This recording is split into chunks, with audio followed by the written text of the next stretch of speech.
Well, this didn't go according to plan for this project. More on that in another video. And I was hoping I'd be able to get away with everything here because I need to use this, which is the temporary machine for that project. I wanted to use this to recover from another problem that I'm experiencing with two different machines. This one and this one. But in the case of this one, and the case of this one, I'm going to have to because it's actually being used to recover this right now. But in the case of this one, well, we've run into some serious problems. My login console's gone. I can't type anything. The computer hasn't locked up, at least not totally. But I can't SSH into it. And I also don't get any response from the web console, even though it does know that it's there and it is responding over the network. I don't actually get anything, so something's crashed. And I know why it's crashed. Because there is a disk failure afoot here with the boot drive. But the problem is interesting because I don't think the actual failure zone is in the, or on the actual boot disk or boot partition area. It's where the swap drive happens to be. So every once in a while, if it starts to fill up the swap file, it'll run into those bad sectors, you get read errors, and then everything just goes completely to pot. At least some of the virtual machines are still running. I know that some of them are still working, but others are not, presumably anyway. And I don't even know which ones are not working because I can't access any of them because, well, obviously this isn't going to work. So I'm going to have to pull this out. I'm going to have to find a solution to clone that drive to a new one, and hopefully that goes a little bit better than this went. Keeping my fingers crossed, because I don't want to have to recover that one too, because that's going to take even longer, because that's got more virtual machines on it. This is probably a violation of some law somewhere, but this is the way that it's going to be. They're going to sit on top of each other like this for the time being. I got the two drives in there. That drive, new drive, into this Precision T3400. I guess it used to be a name server or something, I don't know, but here it is, with its Q6600 and all that. 6 gigs of RAM for some reason, I don't know. I guess one of the memory modules isn't being detected. Hopefully that's not going to be a problem, because I do need this to work. But yeah, so there's the old drive, and there's the new one. So it does see them both. The only thing I need to make sure of is that USB booting is enabled, which I think it is. Boot sequence. Yeah, USB device is there, so I should be able to hit Control-Alt-Delete.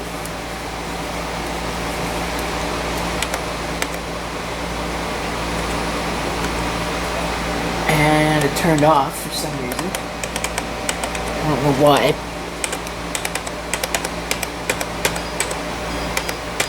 F12. See if I get an error message about a DIMM being problematic. Nope. USB device. F1. Okay. Clonezilla Live. VGA. I'm not going to go to RAM because I don't trust that RAM. Okay, start Clonezilla. We're working directly with devices.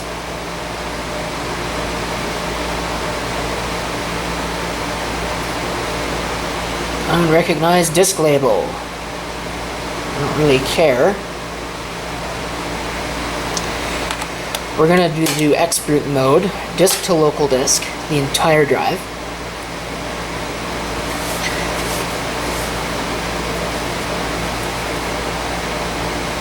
Someone's probably going to ask me why I'm not using an SSD, and I'm not convinced it really matters. Okay, so I don't know why those are backwards, but they're not supposed to be.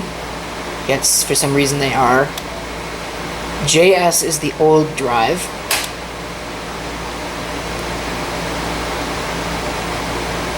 KS is the new drive.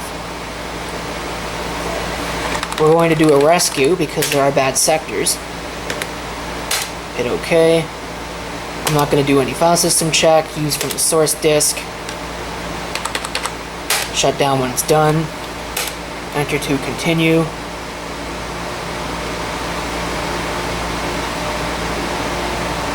Existing data on this will be overwritten.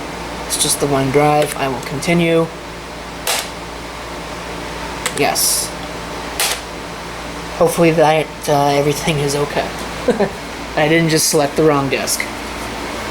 Because I don't know why that was backwards the way that it was. It's a little weird.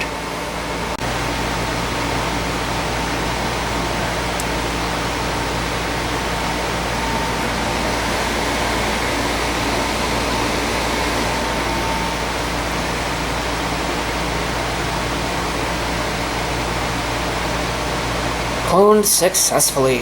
Good. That's in there. No thanks to Dell making it difficult to plug this cable back in, because I guess they weren't giving away whatever the hell this is supposed to be when they built this system. So I'm going to put the side cover on. Okay, that screwed it away. Put the side cover on, plug this thing in, and hopefully it actually was going to work. Okay.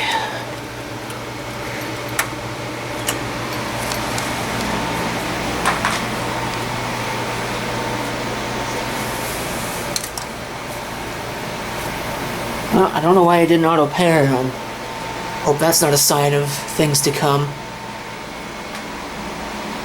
Well, at least we got this. I bet the battery failed. Since it spent all that time unplugged. Oh, you're not gonna do that to me.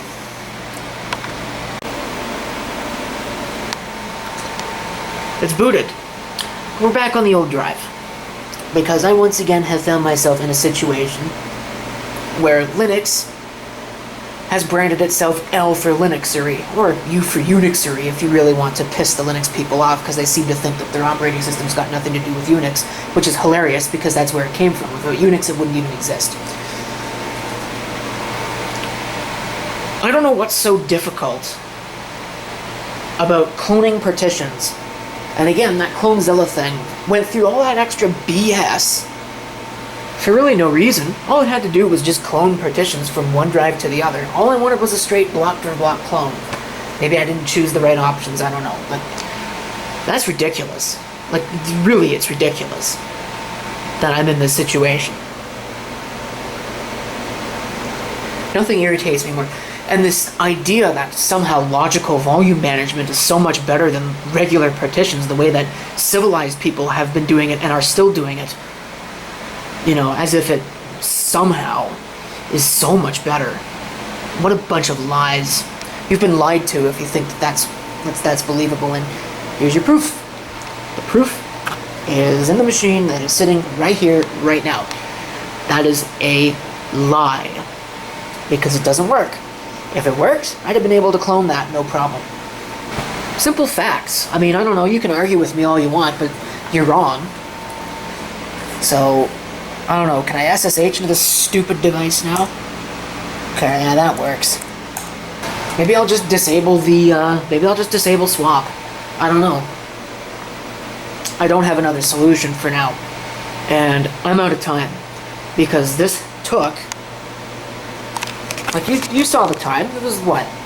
Maybe 12 o'clock? It's now 3:08. I don't have time to be screwing around with stupidity.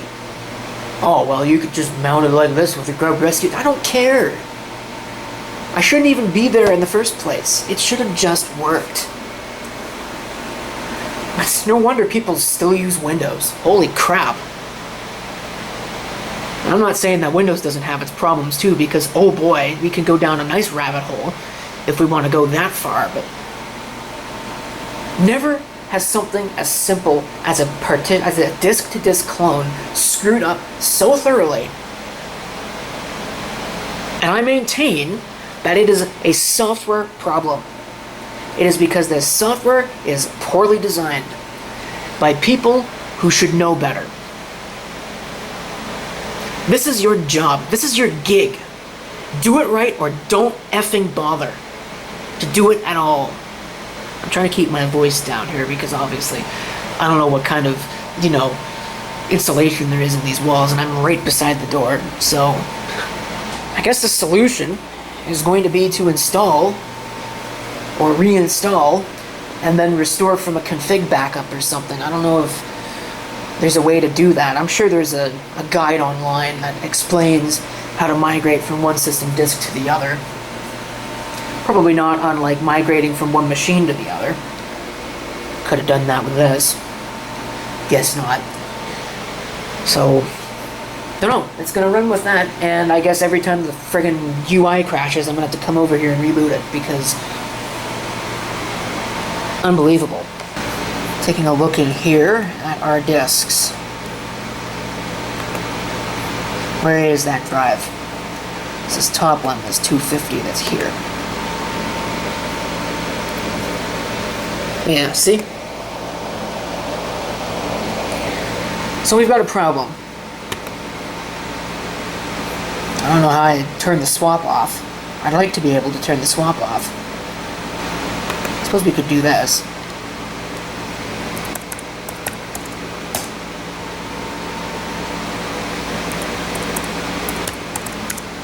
That used to always... Oh my god, this spacebar on this keyboard. That used to always work.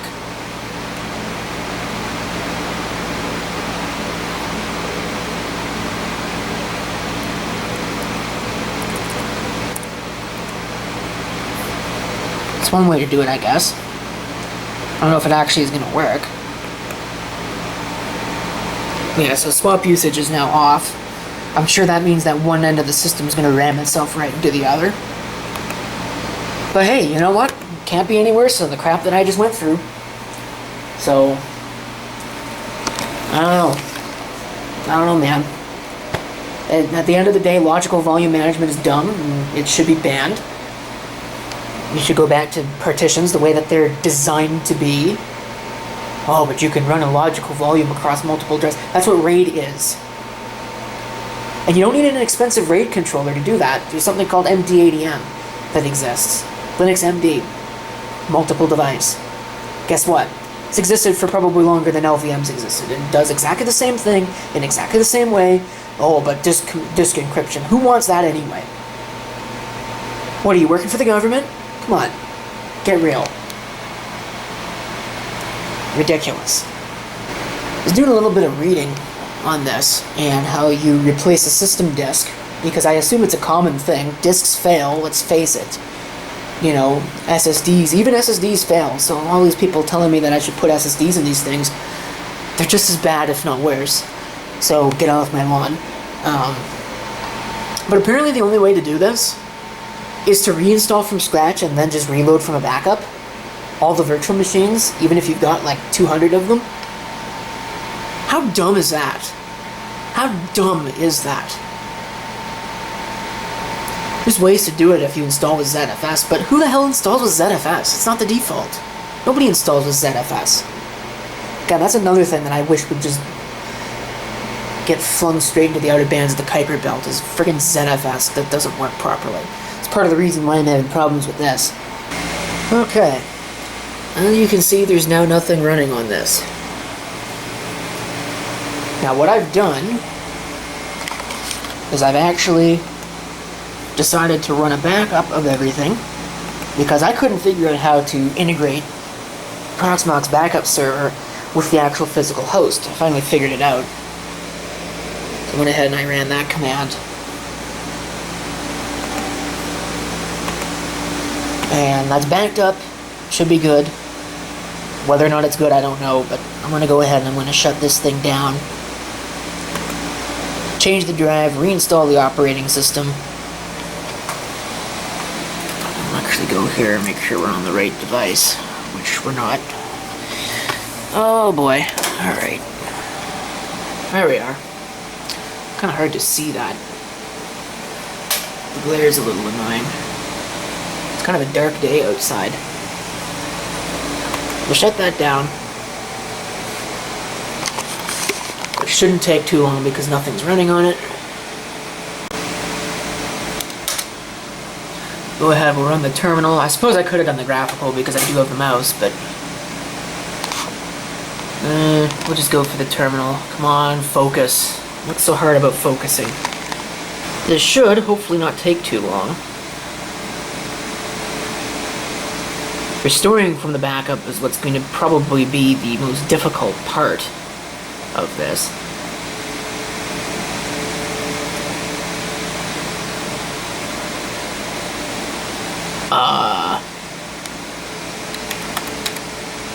Well, that's creative.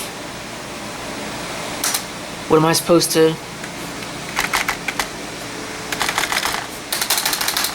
Well, first sign of problem already. Some people in the past have taken it upon themselves to criticize my inquisitiveness when it comes down to having multiple examples of everything sitting around, but in this case, it's come in handy to have a random monitor sitting around, because I guess for whatever reason it just doesn't like the KVM switch. The graphical installer was half off the screen because I guess it got the resolution wrong. But I'll assure you that I read this EULA carefully. Target hard disk, yes, that looks good. I'm not going to go for any advanced options because I don't think I need it. Obviously we'll set this to the correct time zone. I'll put in the password. Okay. Install.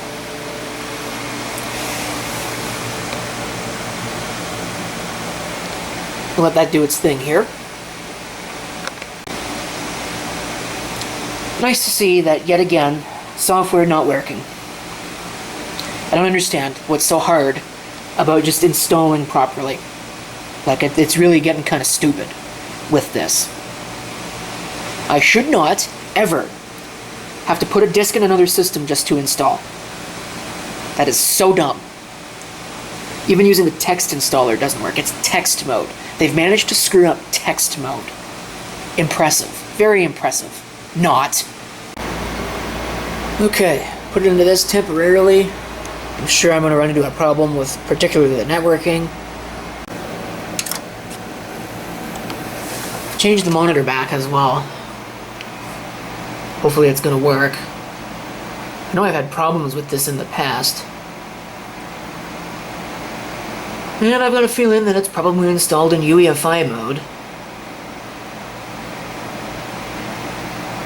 Oh, it did not. I'm actually impressed. Okay, yep. I thought that was going to be a problem.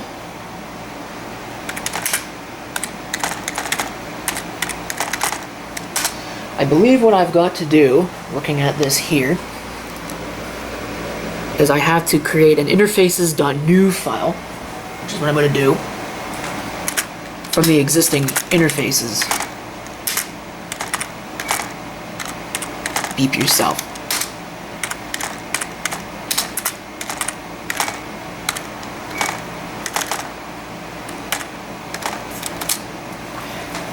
So I don't have EN01. I've got, what was it, ENP something S8.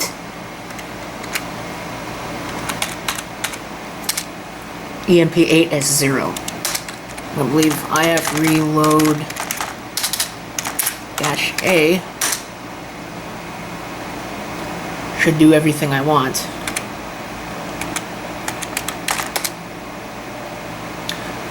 Or not, because it's stupid.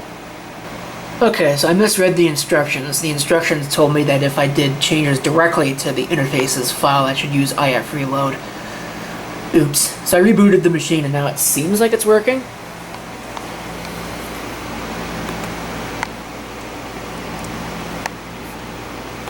Well, let's see what state it's in. I'll have to log in, obviously. Okay. So it doesn't have any of our disks, which I suppose is fine. Not sure if there's a way that I can mount that manually. Okay, I've decided that I don't care. Oops, that's not what I want to do. we're going to just simply grab from our backup. Okay, so this is what I want. I want the most recent one. So probably this one. Okay, there's our restore command.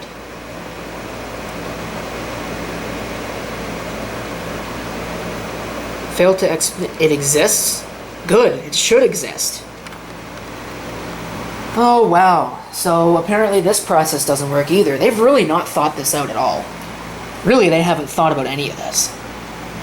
So none of this has been thought through. So backing up is now all of a sudden out of the question. So cool, that's great, that's wonderful. So we're gonna try this, since the only thing I want is the fstab file. It's taking an awfully long time to do something very simple. It's one file. So yeah, no, like I said, they've really just not thought this process through. It's really quite unfortunate that this process is as difficult as it is. It should just be a simple back it up, restore it. I don't care whether the file exists, I just want it to overwrite it, and it should be more than eminently capable of overwriting it. Okay. So, let's see here.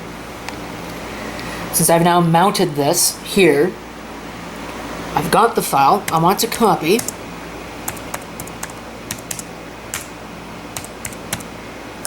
Copy it over top of it.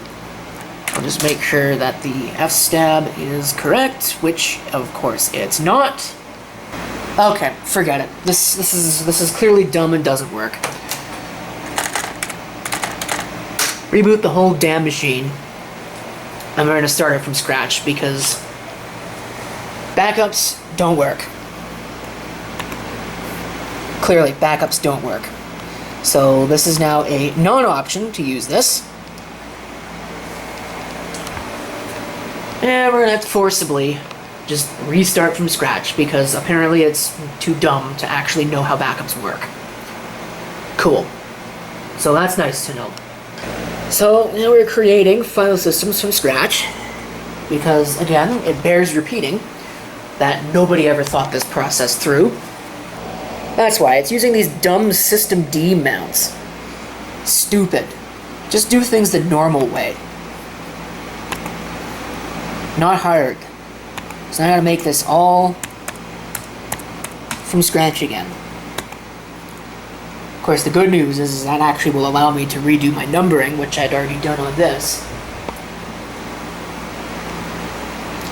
So, once this is done, I'm going to go ahead and move backups, but I'm going to switch to screen recorder to do that. So, I'll be right back thanks to the magic of video editing. Okay, so let's just run a backup of everything. I don't know why this is all the way down there. I don't even remember where it was supposed to be. I guess we'll put it there. And we'll see. The interesting thing is that that backup is already there. It's right here. So I'm not convinced. Is that going to the right thing? Is that why? Are we going to the wrong device?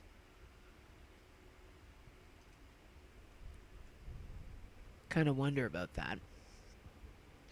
Something is going on right now. What's this? No, it's going to the right place.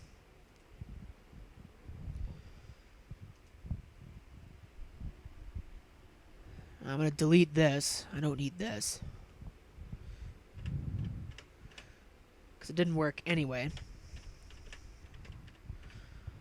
And it's good to know that it's not going to work. Oh no, yeah, it is going to the right place. So it's kind of interesting that it's backing up completely from scratch. Okay, big long backup run has concluded, so now we start the restore process. I'll just pick one here. We'll grab this one. I'll just pick a storage device. I can keep the same number. I'm not going to start it after restore.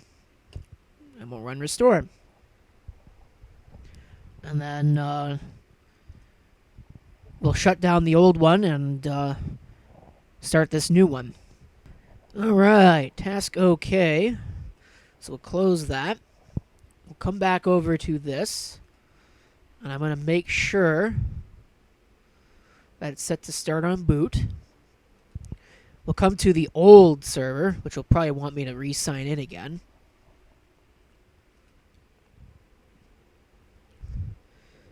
And we're going to shut this down.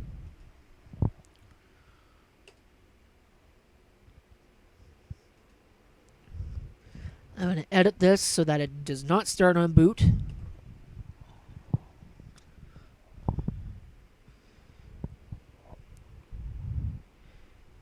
And now it's out.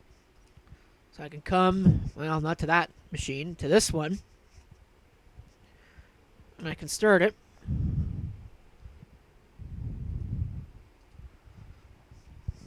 And we can watch it here.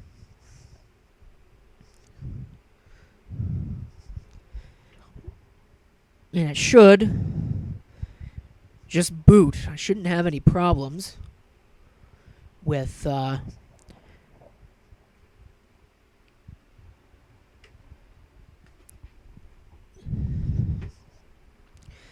really with anything. I know when I went to the temporary box, I had some problems with CPU emulation being set in such a way that things wouldn't start properly, but I shouldn't have that problem going back to this one. I don't know. I don't think I set anything to a CPU type that wouldn't be supported by this host, but I guess we'll find out.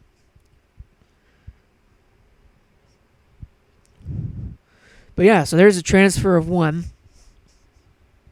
Transferring the rest of them should be pretty much the same. Second verse same as the first, and all that. While I'm thinking about it, I think I should probably curtail the caning I'm about to get from the peanut gallery in the comments section for doing the things the way that I've done it and ranting about the things in the way that I've ranted about them.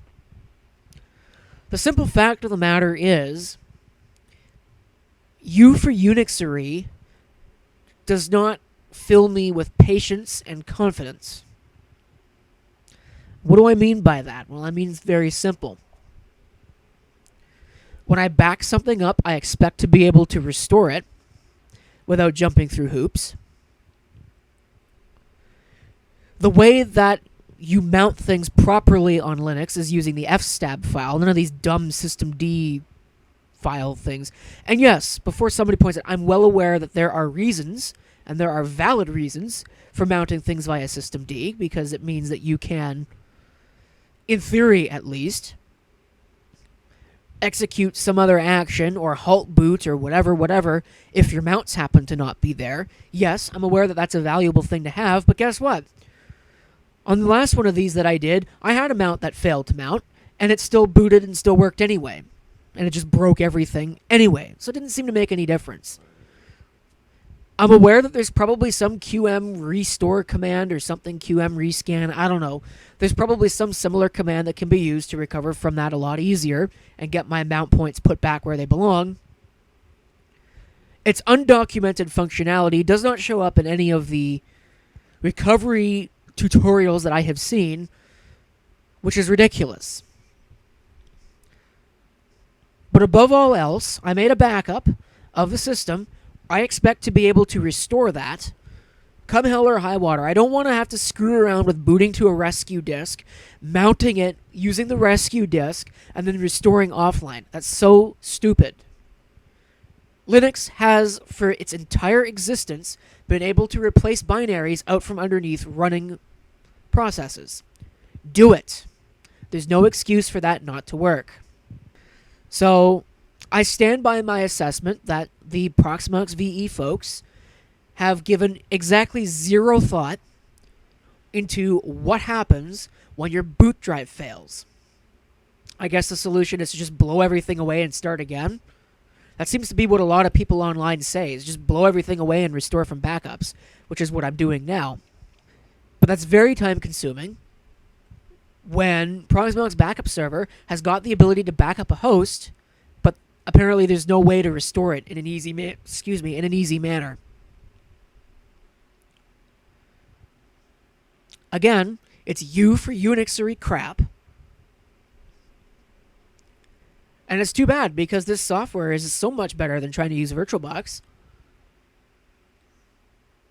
I guess that's got the same problem too, though. How do you recover from a boot disk failure?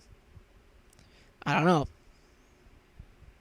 I've never had to go down that road. Hopefully I don't ever have to find out. But this is the way that it is. And we are restoring the very slow process of restoring. You can see it over here. I guess it's not that slow. It's only been going for about 10 minutes. But you can see it running there. I have no idea why this console was open for that long, but I guess it was. So we'll let this go for all, I think, 16 VMs that I've got. And then we can shut down the other box. So there you have it. A project that should have been really simple, replacing a hard drive, made very difficult because the people that write the software behind this are just begging to be branded U for Unixery with these dumb system demounts instead of using the fstab file as is right and proper, and instead of using proper partitions, again, as is right and proper, we're stuck with this crap that doesn't work and I have to start from scratch, or had to start from scratch. Which, yes, it's got its benefits. I was able to renumber everything and I was able to do it right, or fix some of the mistakes that have been made over the past little while, but that's not the point. This recovery should have taken all of maybe 2 hours. It spanned almost 3 weeks. Ridiculous. Thank God it's over.